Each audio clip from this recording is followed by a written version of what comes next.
집에 들어가시니 무리가 다시 모이므로 식사할 겨를도 없는지라 예수의 친족들이 듣고 그를 붙들러 나오니 이는 그가 미쳤다 하밀러라.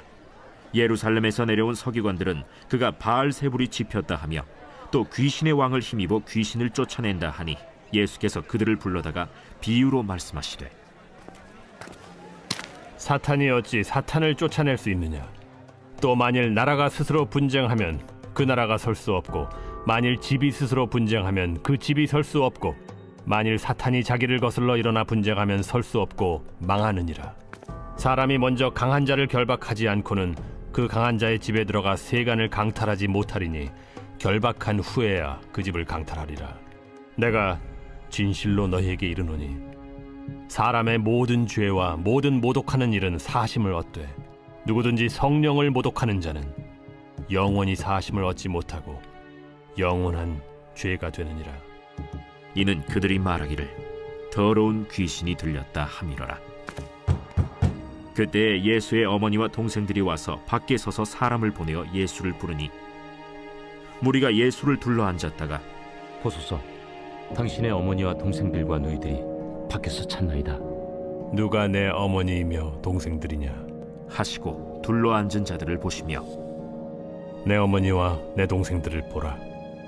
누구든지 하나님의 뜻대로 행하는 자가 내 형제요 자매요 어머니이니라.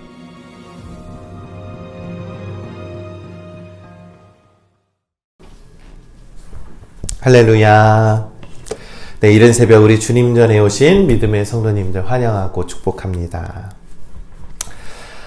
예수님께서는 많은 사람들을 살리시고 병든 자를 고치시고 또 귀신 들린 자를 귀신을 쫓으시고 너무나도 바쁘고 분주한 사역을 하고 있었습니다. 그래서 식사를 할 겨를도 없었다라고 성경은 말씀하면서 예수님이 얼마나 분주했는지 말씀하고 있습니다.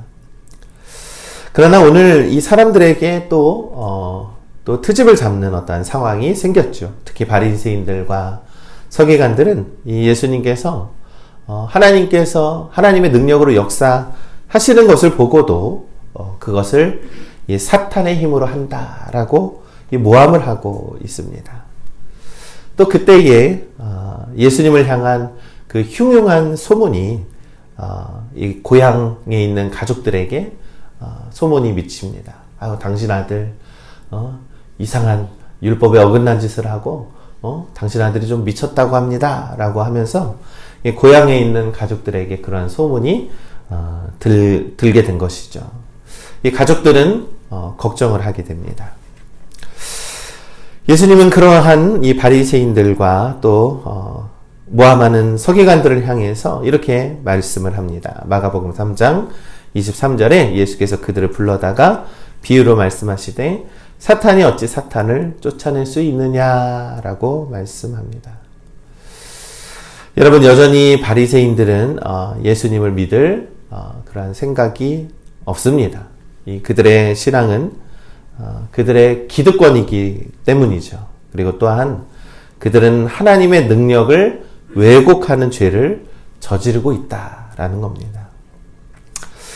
여러분, 이러한 일을 오늘날 예로 들면 우리에게 이 성령께서 우리에게 깨닫게 하시는 그런 말씀을 거부하게 하는 거예요. 우리가 기도하고 이 예배 때 말씀을 듣고 큰 깨달음을 얻게 돼서 내가 이렇게 또 살아야지 하면서도 그것을 자꾸 거부하게 만드는 영적인 일들이 있을 겁니다. 좀 더 또 쉽게 더 예를 들자면 우리가 기도를 하고 뜨겁게 은혜를 받을 때 막 성령으로 방언하면서 기도하는데 이 어떤 사람들은 이것을 보면서 이거 다 쇼야 라고 하면서 이렇게 얘기를 하는 것, 바로 이것을 성령을 거스르는 죄라고 성경은 말씀하고 있는 것이죠. 하나님을 모독하는 행위이고 성령을 모독하는 죄라고 성경은 말씀합니다. 마가복음 3장 29절의 말씀에 누구든지 성령을 모독하는 자는 영원히 사하심을 얻지 못하고 영원한 죄가 되느니라 하시니. 여러분, 이 마귀들은요 사람을 살리는 일을 하지 않습니다. 그렇죠? 그러나 하나님의 능력은 생명을 살리고 영혼을 살리는 일인 줄 우리가 믿습니다.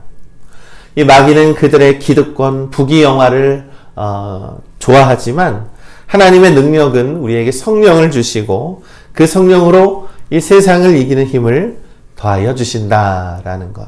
그래서 우리는 온전히 성령의 역사하심을 믿고 하나님의 능력을 따라 살아가는 모두가 되시기를 간절히 소망합니다.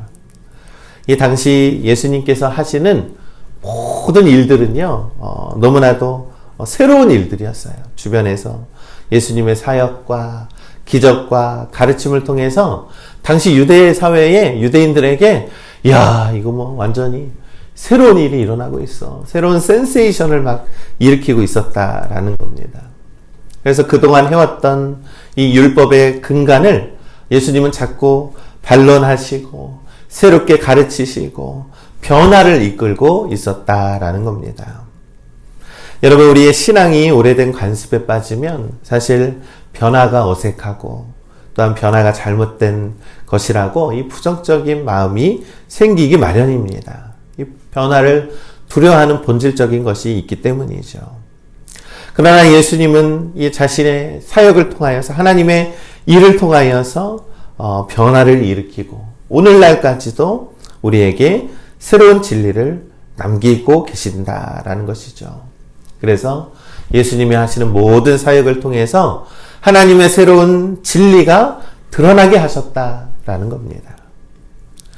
그때 이 예수님의 가족들이 이 예수님 곁에 찾아왔습니다. 그때 예수님의 반응이 이러했죠. 마가복음 3장 33절의 말씀에 대답하시되 누가 내 어머니이며 동생들이냐 하시고. 여러분이 이 말이 좀 냉정하게 들릴지 모르지만요. 예수님은 이렇게 말씀을 하시면서 누가 내 어머니이고 동생들이냐, 이제는 내가 가르쳐주는 나를 통하여서 이루어지는 새로운 가족에 대해서 내가 설명하겠다라고 말씀하고 있는 겁니다. 이러면서 이 예수님은 이 혈육의 가족을 통하여서 이제 앞으로 생겨질 새로운 가족에 대한 공동체를 우리들에게 말씀하고 있는 겁니다. 여러분, 이 불신앙하는 사람들이 믿지 않는 사람들이 기독교를 폄하할 때 예수님 믿는 사람들은 부모도 없냐 이런 얘기를 한 적이 있습니다.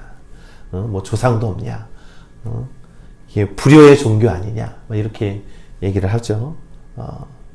그러나 우리 출애굽기 20장 12절의 말씀에 보면 내 부모를 공경하라. 그리하면 내 하나님 여호와가 내게 준 땅에서 내 생명이 길리라 라고 말씀하죠. 여러분, 여기에서 내 부모를 공경하라의 공경이라는 말은 이 헬라어 말로 이 카바드라고 하는 말인데요. 우리 신체에 있는 장기에 해당하는 의학 용어예요. 그러니까 이 말은, 공경하라는 말은 신체 장기가 중요하듯이 내 부모를 가장 중요하게 여기라 라고 하는 뜻입니다. 그러면서 그것이 옳으니라 라고 말씀하죠. 우리 그러면 이 옳으니라의 뜻은 본성이라는 뜻입니다. 그러니까 부모님께 효를 다하는 것은 가장 중요하고 그것이 우리의 본성이다 라고 성경은 말씀하고 있습니다.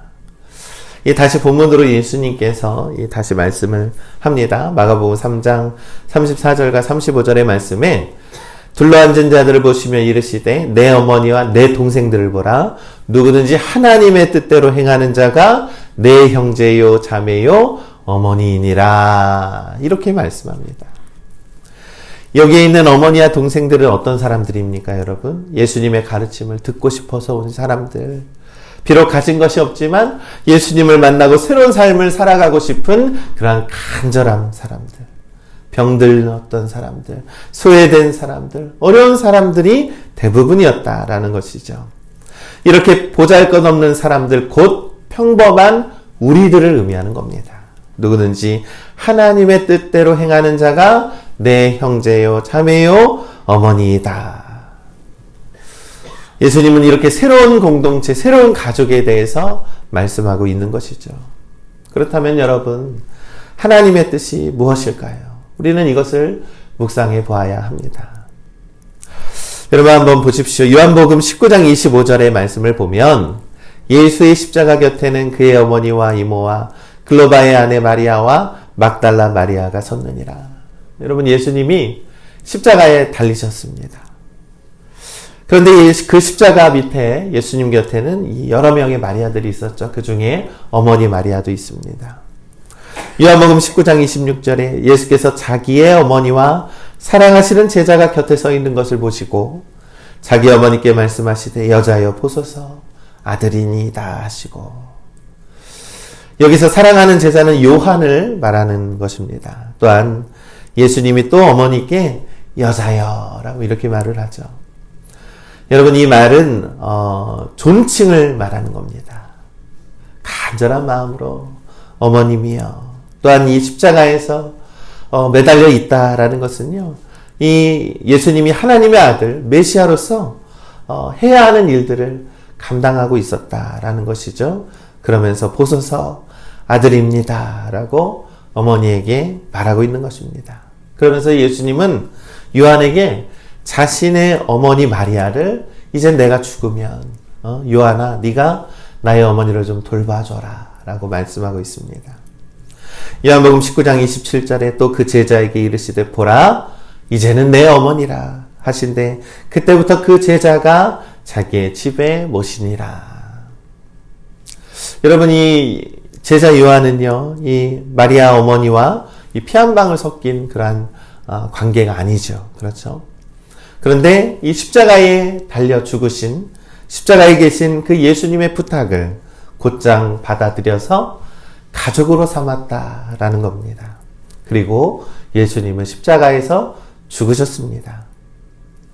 요한복음 19장 33절에서 34절의 말씀을 보면 예수께서 이르러서는 이미 죽으신 것을 보고 다리를 꺾지 아니하고 그중 한 군인이 창으로 옆구리를 찌르니 곧 피와 물이 나오더라. 이 예수님의 어머니를 이 요한에게 부탁을 했고요. 요한은 어머니를 가족으로 삼았습니다. 그런데 그 이후에 이 예수님의 옆구리를 한 병사가 창으로 찌르자 물과 피가 쏟아졌죠. 십자가 아래에서 새로운 가족이 탄생이 되는 그러한 장면이라는 겁니다. 여러분, 예수님의 십자가 사건을 통해서 새로운 가족, 새로운 공동체를 만드셨다라는 것을 의미하고 있는 것이죠. 여러분, 성경에서 최초의 가족이 무엇입니까? 최초의 가족은요, 창세기 1장에서 이 아담과 하와를 말씀하고 있는 겁니다. 여러분, 아담은 한 명이었지만 홀로 있는 것이 좋지 못해서 이 아담이 잠든 후에 하나님께서 어떻게 했습니까?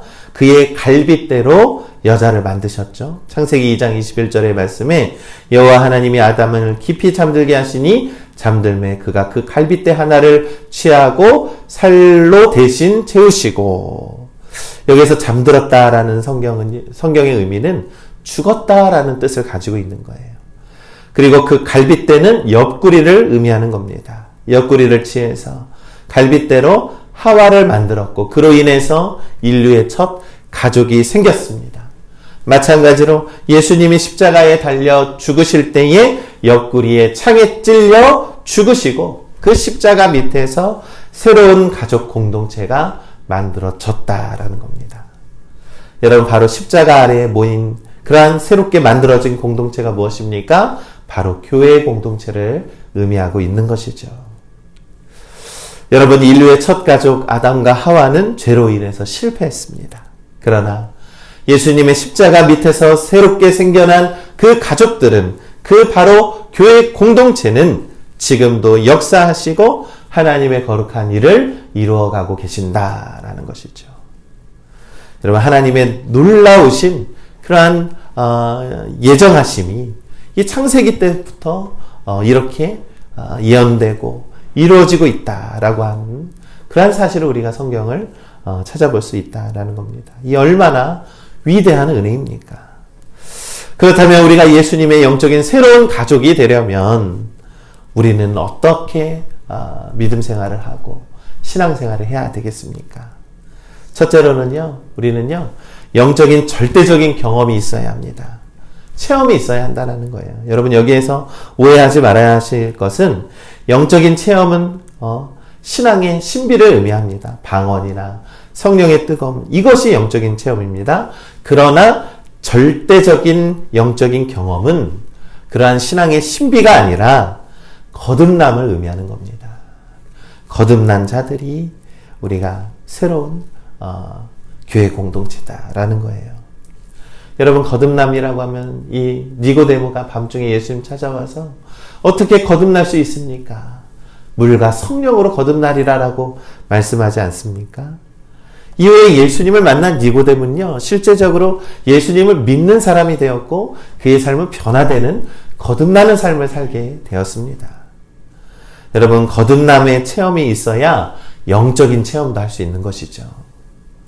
거듭나야 거룩한 교회가 되고 거듭나지 않아도 집사가 될 수 있습니다. 거듭나지 않아도 권사 장로가 될 수 있습니다. 얼마든지 목사도 될 수 있습니다. 이 종교적인 그런 심성만을 가지고는 안수를 받고 직분을 받을 수 있지만 우리가 거듭나지 않고서는 진정한 하나님의 거룩한 백성으로 살 수 없다라는 것, 그것에 참된 의미가 있다라는 거예요. 여러분이 감리교회의 창시자이신 이 존 웨슬리 목사님과 더불어서 아주 유명한 설교로 유명하신 휘필드 목사님이 계십니다. 설교가로서 아주 유명하신 설교가이신데 당신은 구원을 받았습니까? 라고 하는 제목의 설교를 했는데 그 설교를 듣고 너무나도 감동을 받아서 그 휘필드 목사님을 쫓아다니는 열심이었던 청년이 한 명이 있었습니다. 그 청년이 그 목사님을 계속 쫓아다니면서 설교를 듣는데 그의 얼굴이 점점점 어두워지는 거예요. 그래서 목사님한테 물어요. 아유, 목사님, 이 설교를 지금 70번이나 하셨는데 좀 다른 설교 없을까요? 어떤 다른 간증도 있고 좋은 설교도 있는데 좀 들려주시면 얼마나 좋을까요? 라고 하니까 우리 그 휘필드 목사님이 그 청년에게 이렇게 얘기를 했습니다. 70번을 듣고도 거듭나지 않는 너 같은 청년들을 위해서 내가 계속하는 것이다 라고 하는 것이죠. 여러분, 우리의 신앙생활에 영적인 절대적인 경험이 필요합니다. 여러분, 성령으로 불받고 방언하는 신비의 체험이 아니라 이 영적인 절대적인 경험은 나의 삶이 변하고 나의 모든 것이 변할 수 있는 거듭남이라는 사실을 우리는 꼭 기억하시기를 간절히 소망합니다. 또한 둘째로 이 새로운 가족 공동체는요, 영적으로 성숙한 공동체이죠. 여러분, 영적으로 성숙해지기 위한 방법이 무엇인지 아십니까? 그것은요, 먼저 버려야 한다라는 거예요. 내 안의 잘못을, 내 안의 쓴뿌리를, 내 안의 사소한 나쁜 습관을 버려야 합니다. 왜 버려야 하는 줄 아십니까? 버려야만이 우리에게 새로운 것을 채울 수 있기 때문이죠. 우리 사랑하는 믿음의 성도 여러분, 나의 옛 것을 버리고 성령이 주시는 새로움으로 채워 나아가시기를 간절히 소망합니다. 그런데 여러분, 참 영적인 성장은 너무나도 더디고 더딜 때가 참 많이 있습니다. 그러기 위해서 더욱더 하나님을 붙들고 살아가시기를 간절히 소망합니다. 또한 새로운 가족이 된다라는 것은요, 마지막으로요, 목표와 방향이 같아야 한다라는 거예요. 그렇죠? 여러분, 우리는 예수 그리스도의 뒤를 쫓는 사람들입니다. 우리는 앞서가는 사람들이 아니에요. 주님의 길을 온전히 따라가는 자들입니다. 주님의 뒤를 따라가는 자들은 주님의 길을 예배하는 자들입니다. 그 길을 따라가는 그 길을 통하여서 우리의 믿음의 세대들, 우리의 다음 세대들이 오기 때문이죠.